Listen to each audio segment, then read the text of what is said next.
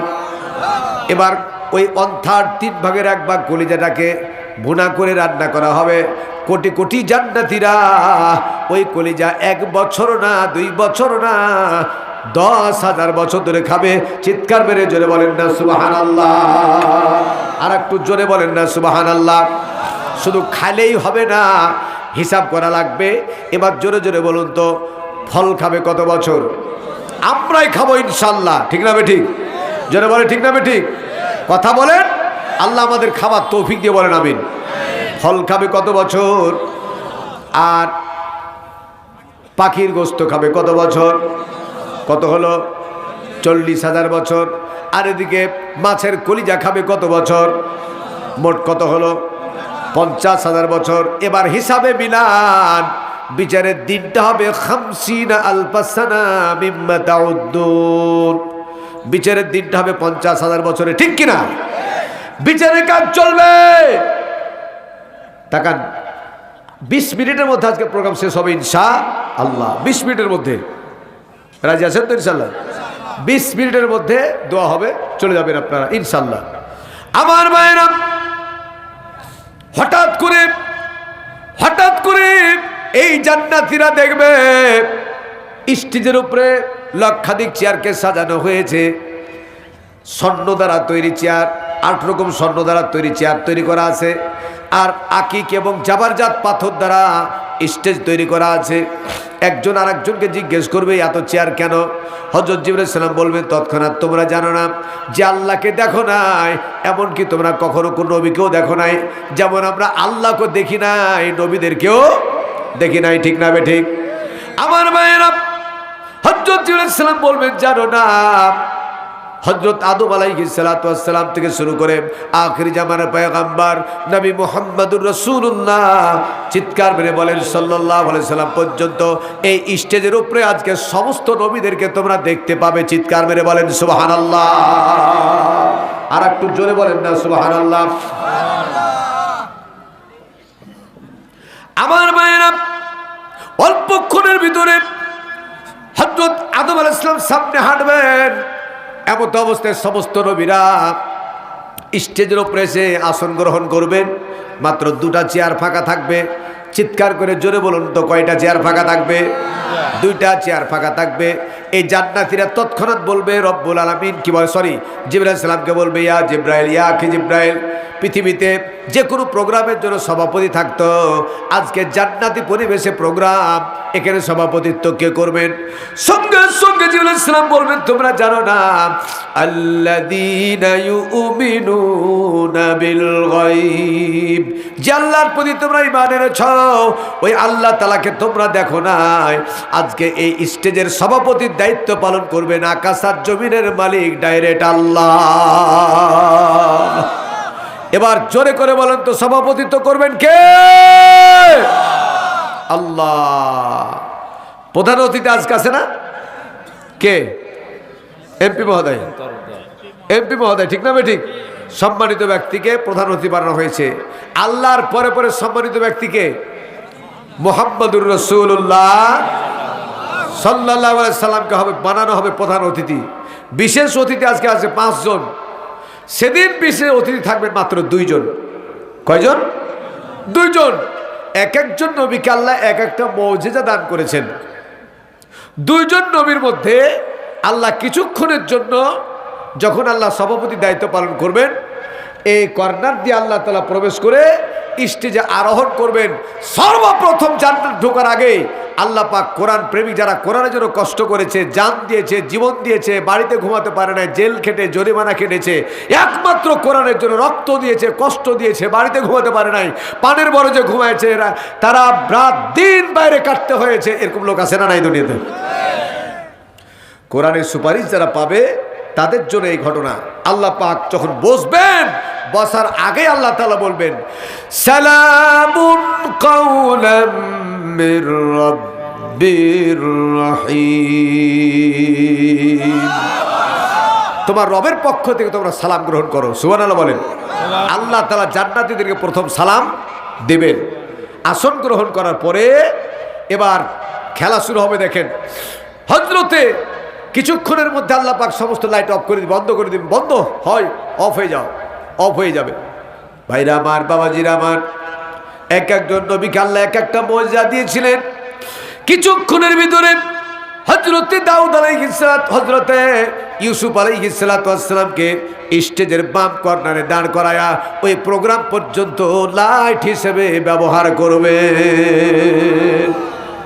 জোরে বলবেন না সুবহানাল্লাহ। আমার ভাইরা, এই দুনিয়াতে যে কোনো বড় বড় প্রোগ্রামে উদ্বোধনী কোরআন তেলাওয়াত করা হয় কিনা? কথা বলেন না, হয় কিনা? সেদিনও কিন্তু কোরআন তেলাওয়াত, উদ্বোধন তেলাওয়াত হবে।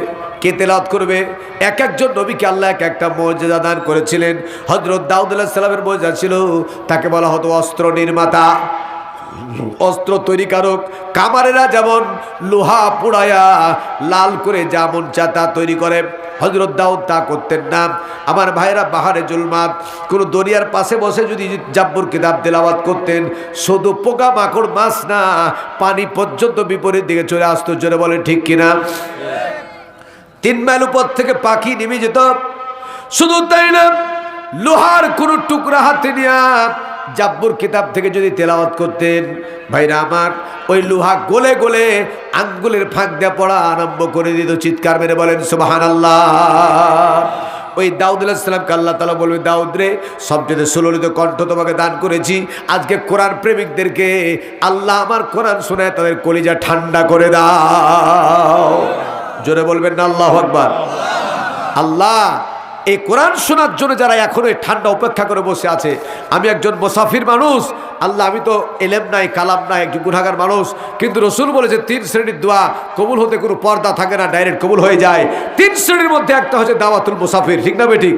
মুসাফিরের দোয়া কবুল করা ওয়াদা করেছেন কে? আল্লাহ। আমি মুসাফির হিসেবে কথা দিয়ে ওয়াদা করে গেলাম, দোয়া দিয়ে গেলাম, যারা কোরআন ছেড়ে বাড়িতে গেল না, বাড়িতে যদি চলে যেতেন আব্দুল বাসিরের ধরে রাখার কোনো ক্ষমতা ছিল না। আল্লাহ কোরআনের জন্য যারা আছে, সেদিন কিয়ামতের ময়দানে আপনার সভাপতিত্বে যে কোরআনের মাজমা তৈরি হবে, আল্লাহ ওই মাজমাতে আমাদেরকে তুমি ভাগিয়ে দিও না, আল্লাহ তুমি বাহিরে ফেলে দিও না, বারান্দাতে হলেও সেই মাজমায় আমাদেরকে জায়গা করে দিও। বলেন আমিন। চিৎকার মেরে জোরে বলেন আমিন। দাউদ কোরআন শোনায়া আমার কোরআন প্রেমিকদের কলিজা ঠান্ডা করে দাও। আমার ভাইয়েরা, আল্লাহ রাব্বুল আলামিন যেমন বলবেন, দাউদ রে কোরআন তেলাওয়াত করো, হযরত দাউদ আলাইহিস সালাম কান্না আরম্ভ করবেন। আল্লাহ জিজ্ঞেস করবে, কাঁদো কেন? রব্বুল আলামিন, আমি কোরআন তেলাওয়াত করব কেমনে? আমার উপরে কোরআন নাজিল হয় নাই, কেমনে কোরআন পড়বো? আল্লাহ পাক বলবে, লা হুকুন ফায়াকুন, কোরআন হাফেজ হয়ে যাও। একটা সেকেন্ডের ভিতরে দাউদ আলাইহিস সালাম 30 পারা কোরআনের হাফেজ হয়ে যাবে। চিৎকার মেরে জোরে বলেন না সুবহানাল্লাহ। আমার ভাইয়েরা,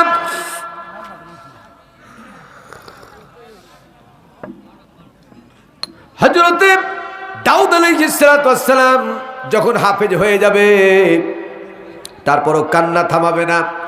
আল্লাহ জিজ্ঞেস করবেন, হাফেজ হয়ে গেছো, এখন কাঁদতেছো কেন? এখন তো তেলাওয়াত করার কথা। দাউদ আলাইহিস সালাম বলবে, রব্বুল আলামিন, আমার ভয় হচ্ছে আপনার সামনে কোরআন তেলাওয়াত করতে। 2 নম্বর ভয় হচ্ছে যে নবীর উপরে কোরআন নাজিল করেছেন তিনি প্রেজেন্ট, এই জন্য আমাকে ভয় হচ্ছে। আল্লাহ পাক ইশারা করবেন, দেরি করিও না, কোরআন তেলাওয়াত করো। হযরত দাউদ আলাইহিস সালাম তখন কোরআন তেলাওয়াত শোনাবেন।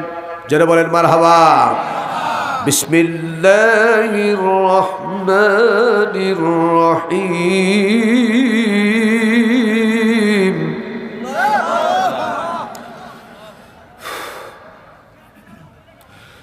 طه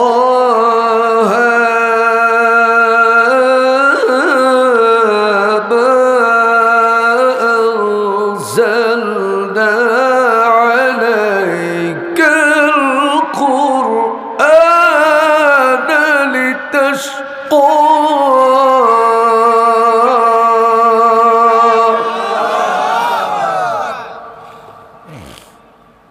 Thank you. আমার ভাইয়েরা, হযরত দাউদ আলাইহিস সালাম সূরা তোহা থেকে যখন তেলাওয়াত শুরু করবেন, জান্নাতীরা শুনতে শুনতে পাগল পারা হয়ে এক পর্যায়ে তারা অজ্ঞান হয়ে আল্লাহ জমিনে পড়ে যাবে। চিৎকার মেরে বলেন সুবহানাল্লাহ। কত কাল চলে যাবে আল্লাহ ছাড়া কেউ জানে না। আল্লাহ তাআলা আবার বলবে হাসরবাসীরা উঠো উঠো উঠে যাও, আবার উঠে যাবে। আল্লাহ তাআলা নিজে বলবেন হাসরবাসীরা আমার বোন দাউদের কণ্ঠে কি আর কোরআন শুনবা কিনা? হাসরবাসীরা বলবে রব্বুল আলামিন দাউদের কণ্ঠ যত সুন্দর হোক না কেন, তার উপরে কোরআন নাজিল হয় নাই। তার উপরে কোরআন নাজিল না হইয়া তিনি যদি এত সুন্দর করে কোরআন পড়তে পারেন, তাহলে যে নবীর উপরে কোরআন নাজিল হয়েছে না জানি সেই নবীর তেলাওয়াত কত সুন্দর। আর রহমান আল্লামাল, মনে আছে কি? মনে আছে? আল্লাহ পাক বলবেন হাবিব বন্ধু আমার, হাসরবাসীরা আপনার কণ্ঠে কোরআন শুনতে চায়। আল্লাহ পাক নবী তৎক্ষণাৎ দাঁড়ায় যাবেন। শুধু দাঁড়াবেন না, আল্লাহ পাক ইঙ্গিত করবে ভাবে বিসমিল্লাহির রহমানির রহিম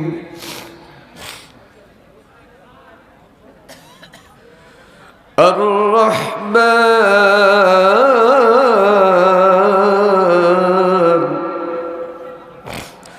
আল্লামাল কুরআন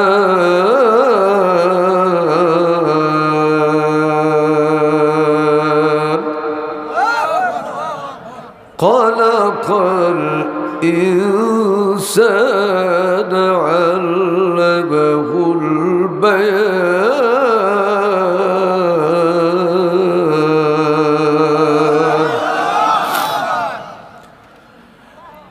আল্লাহর নবী কোরআনের জাতীয় সঙ্গীত শোনায় দিবেন। হাসরবাসীরা একটা রুকু তেলাওয়াত হবে না, অজ্ঞান হয়ে আল্লাহ জমিন আবার পড়ে যাবে। কতকাল থাকবে আল্লাহ ছাড়া কেউ জানে না। আল্লাহ তাআলা আবার ইশারা করবেন হাসরবাসীরা উঠো উঠো উঠে যাও, আবার উঠে যাবে। আল্লাহ তাআলা শেষবারের মতো বলবে হাসরবাসীরা রে আমার বন্ধুর কণ্ঠে কি আর কোরআন শুনতে চাও কিনা?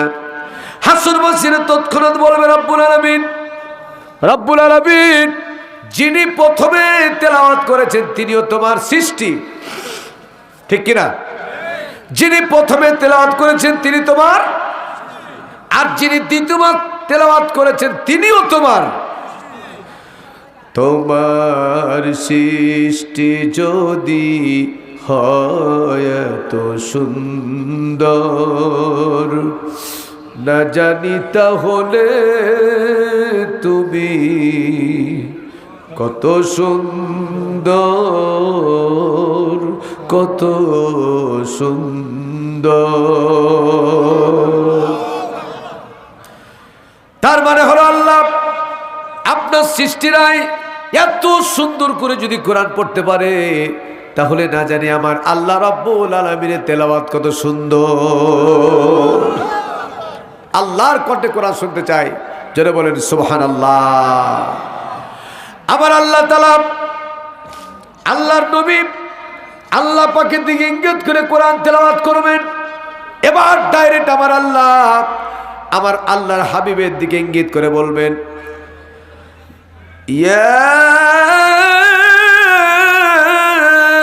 ইয়াসিন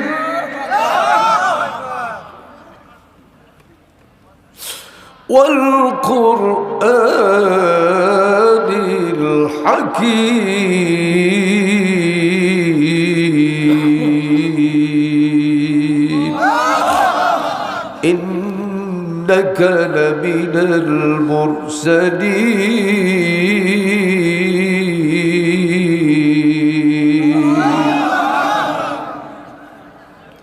আমার আল্লাহ তাআলার তেলাওয়াত যখন শুরু হবে, হুরগিলেবেনা চতুর্দিকে দাঁড়ায় থাকবে, জান্নাতের অরিজিনাল লতা পাতা দিয়ে সাজানো থাকবে। শুধু হুরগিলেবেনা নাচানাচি করবে না, লতা পাতা গুলাও নাচানাচি শুরু করে দিবে। জোরে বলেন না সুবহানাল্লাহ। আর একটু জোরে বলেন না সুবহানাল্লাহ। একটা বার বলেন আল্লাহু আকবার। আমার ভাইয়েরা সেদিন কিয়ামতের ময়দানে আর রহমান আল্লামাল কোরআন, এই কোরআন যদি আপনি তেলাওয়াত করেন, কোরআন যদি মানেন, কোরআন যদি আমল করেন, সেদিন অবশ্যই অবশ্যই আল্লাহ তেলাওয়াতের সে জায়গায় আমরা বসতে পারবো ইনশাআল্লাহ। আল্লাহ পাক যেন আমাদের তৌফিক দান করে দেন। জবান খুলে বলেন আমিন, বলেন না আমিন। আমার সম্মানিত ভাইরা, আমি বলেছি রাত্রি 12টা করব না ইনশাল্লাহ, তার আগেই আমরা আমাদের প্রোগ্রাম সেরে ফেলবো। কারণ আপনি যদি 300 বছর তাফসির শোনেন, 300 বছর তাফসির যদি কবুল হয়ে যায়, আর একটা দিন ফজরের জামাত যদি নামাজ কাজা হয়, 300 বছরের তাফসির দিয়ে আপনার ড্যাশ পূরণ হবে না। অতএব ফরজের নামাজ আমাদের জরুরি, ঠিক কিনা? আমরা ওয়াদা করেছি নামাজ ছাড়বো, ঠিক না? ঠিক। ভাই আমাদের